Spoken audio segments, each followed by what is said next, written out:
Est-ce que les Russes auraient trouvé en tout cas le moyen de toucher ces F-16 ? Est-ce qu'ils ont trouvé la faille chez les Ukrainiens pour les frapper ? On se pose cette question après une communication russe, Laura, dans ce sens qui pourrait être due à une négligence ukrainienne. Vous allez tout nous raconter. Oui, l'information circule, Anne, activement sur les réseaux russes. Elle a été reprise par l'agence officielle TASS. Des F-16 ukrainiens auraient été ciblés par les Russes au sein de la base aérienne de Kolomyia, ici dans cette oblast d'Ivano-Frankivsk, à l'ouest du pays. Voilà qui soulève une question, comment ont-ils pu les localiser ? La réponse se trouve peut-être dans cette vidéo. Vous allez voir, cette vidéo publiée le 25 août dernier par le commandant de l'armée de l'air ukrainienne que vous voyez ici.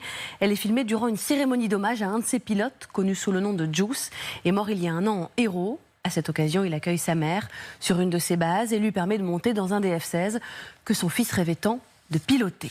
Mais c'est cette autre scène, vous allez voir, cette autre scène, précisément, tournée en plein air, en dehors du hangar, moins contrôlée, semble-t-il, moins travaillée, qui aurait permis aux Russes de localiser les avions. On y voit Mykola Oleshchuk, le chef de l'armée de l'air, serrer la maman dans ses bras. Et à un moment, en arrière-plan, regardez, apparaissent des bâtiments. Vous allez le revoir.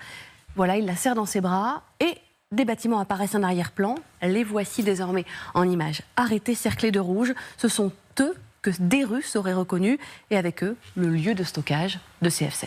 Merci beaucoup, Laura. Général Chovancy, visiblement, c'est une erreur de débutant. On reprochait aussi aux Russes parfois d'être sur des réseaux comme Tinder, de prendre des photos au début de la guerre, où justement on pouvait avoir des indications. Finalement, les Ukrainiens le font aussi. Il faut penser à tout, même dans ce genre de cérémonie où on le rappelle. D'ailleurs, ce Juice, c'était lui qui s'était battu énormément, grosse légende en Ukraine, qui s'était battu énormément pour faire venir ces F-16.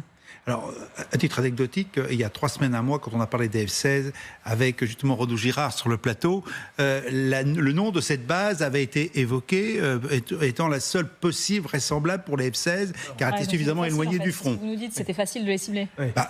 Après, il fallait vérifier le renseignement. Et si en plus il y a des images qui permettent de vérifier le renseignement, là, effectivement, on sait où sont ces avions. Et les avions ne peuvent pas aller n'importe où. Il faut qu'ils soient loin du front, capables d'être protégés, que finalement l'ennemi ne puisse pas les frapper comme cela. Finalement, on ne fait pas une base du jour au lendemain. Donc finalement, on réduit la sphère de recherche. Et si en plus des vidéos l'accompagnent, il y a une sacrée recherche quand même. Moi, je n'aurais pas trouvé tout seul. Voilà, donc c'est les experts du renseignement. Et là, on voit qu'effectivement, à la limite, si cette information est juste, ça veut dire aussi que les services de renseignement russes peuvent être efficaces quand ils le veulent. Général Norlin, merci d'être avec nous.